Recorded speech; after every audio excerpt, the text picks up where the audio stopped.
You might be using the swords wrong in Citadelle Des Morts, so in this video, I'm deep diving into all of the secret abilities tied to all 4 swords, including a detailed breakdown, exactly how each sword recharges, and even show you how to become completely invincible with one of the swords. Diving straight in, let's start with the characteristics that all 4 elemental swords share, and that these will always be a one-hit melee forever on any round. And obviously, if you combine them with melee macchiato, you will obviously get an even stronger melee attack. And if you have the espresso major augment equipped, you will also swing these swords faster. Beyond the swing ability, all 4 swords also have a left trigger ability, which is to parry any attacks. This means that if zombies hit you and you hold down the left trigger at the right moment, it will completely negate any of that damage, and it is extremely effective when used against amalgams during their grabbing animation, which normally can take out a ton of your health, and with specific augments equipped might also use one of your quick revive dying wishes. And another amazing tip is if you parry the parasite's attack at the right moment, the parry will rebound that attack and literally take out the parasite that shot you, making for a hugely entertaining and very ammo efficient method to take them out, especially if there's a swarm of them. But not all 4 swords are created equal, because all of the swords all have their own ultimate ability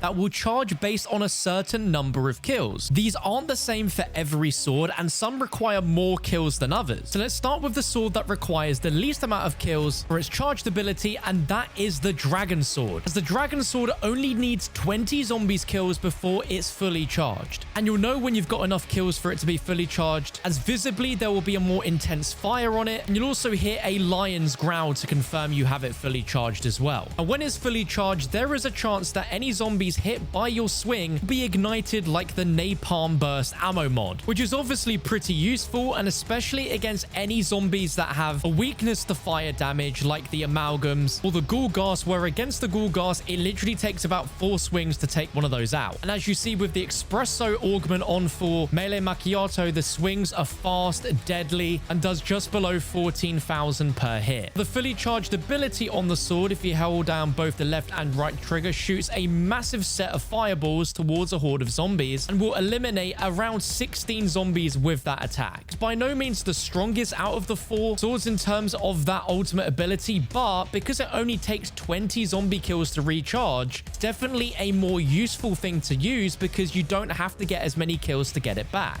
Now, up against an amalgam using the ultimate, it didn't really do a lot of damage, and then as you can see here, sword, even though it's the fire sword and amalgams are weak to fire, did take quite a few swings to take out. Maybe that was due to the fact that it wasn't fully charged, but to me, the fact alone that it only takes 20 zombie kills to recharge is really good and definitely worth considering. And whilst not a useful secret ability, when it is fully charged, you can go ahead and light up the 3 braziers that you originally lit up for the Dragon Sword quest itself, and you will get a music Easter egg of the Caliburn song replaying during normal round-by-round gameplay, which is a pretty cool secret, and I believe is the only Easter egg tied to the fully charged ability with a sword. Moving on to the Stag Lightning Sword, in order to fully charge its ability, you need to get 25 zombies kills. From full damage numbers with melee macchiato, you'll do 17,000 damage per swing, and you'll know when it's fully charged when there's a more intense electricity bolt running along the sword, and you'll also hear a scream. The ultimate ability lowers the sword so it points towards the zombies and shoots a beam of electricity, which visually looks amazing, but will only take out around 16 or so zombies. It also feels like your movement is slightly slowed when you're using this, and overall, I don't feel like this is a particularly strong ultimate ability to use due to the fact that it just makes you so much slower. And it also feels like its swing is slower than the other elemental swords as well. Even with the espresso augment equipped, I'm swinging slower than the fire sword for sure. So I hate to say it, but I think this is actually the worst sword in the game. It's by no means terrible, and when it is upgraded, its passive ability is that it can proc the dead wire ammo mod, and I'm not entirely sure the augments you have on these ammo mods will be affected, but in that clip, I only got 1 zombie kill with the dead wire proc. It just stunned the rest of them, and when all the swords by default can only take out 1 zombie at a time, you really want the proc of an ammo mod passive effect effect to take out multiple zombies, which unfortunately it doesn't do. And so unfortunately, it's probably the worst sword in the game. Moving on to the Raven or Void sword, in order to get this charged ability, you're going to need to get 40 zombie kills, which is quite a lot. And again, you'll know when you have it fully charged when the sword is glowing a really, really bright purple. Raven's eyes are glowing, and the ultimate ability on this is actually really, really cool. But using the left and right trigger will spawn in a massive void. Acts a bit like a Gersh device, taking in any zombies that are near it. And as you see, once I've teleported, it was eliminating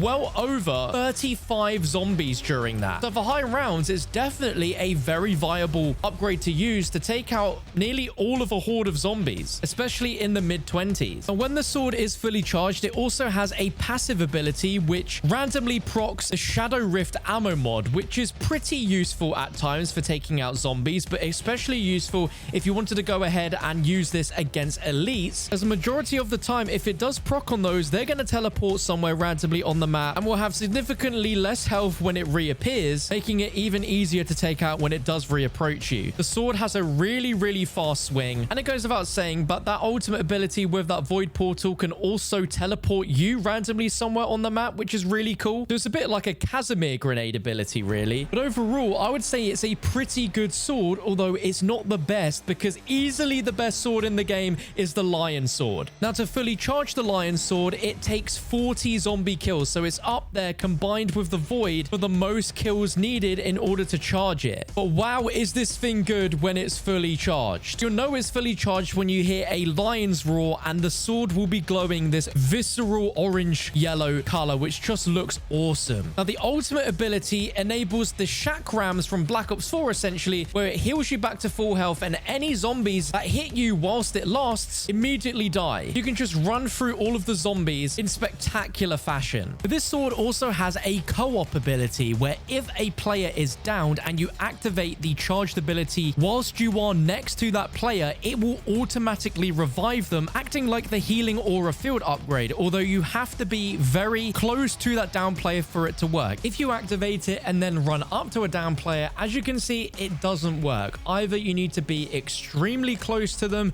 or literally standing right on top of them in order for it to work. However, it's the sword's passive ability that it has when it's fully charged that easily makes this the best sword in the game. And that is when it is fully charged, any melee attacks on zombies, and that is when it's fully charged, any melee kills with the sword will give you a small amount of your armor back. Meaning that as long as you swing around, you'll notice that your armor will replenish itself, which is absolutely amazing. In my opinion, there is no better sword ability than this that will literally replenish your armor as you're killing zombies with it. You can take this one step further and have another upgrade enabled where you can literally become invincible with this sword. It's absolutely insane. So when it comes to your augments for melee macchiato, if instead of espresso you put on vampiric extraction, this will make it so melee attacks heal a small amount of your health. With this enabled, every time you're getting kills with the sword, not only is it going to be replenishing your armor, but now it will also be replenishing your health, meaning that you will always be putting yourself back to 250 HP. And I'll demonstrate this by camping down in the tavern cellar with this, and as you can see, with this combination, I am never ever going below 150 HP, and I will always be replenishing my armor and always replenishing my health. And when my armor does break, I will stun the zombies because I have the reactive armor augment on for Juggernog, which gives me a perfect pause to just continue slashing the zombies to get my armor plates back. And if you wanted to go one step further forward with this, you could then put on Frenzied Guard. So if your armor was getting particularly low, just pop that and it will instantly replenish your armor back, and you'll be gaining your health points back as well from this sword, making it the most overpowered and potentially the easiest round 100 strategy I think I've ever seen in a game of Black Ops Zombies. Like, you don't even have to think while doing this. It is really, really that simple, and is why this sword is 100% the best. And I think going forwards, you're probably going to be arguing with your friends in co-op on who gets this sword because it really is that good. So in conclusion, what sword is the best and what has the best secret abilities? Well, obviously it's is the Lion Sword. Just everything about that sword, including its secret culpability,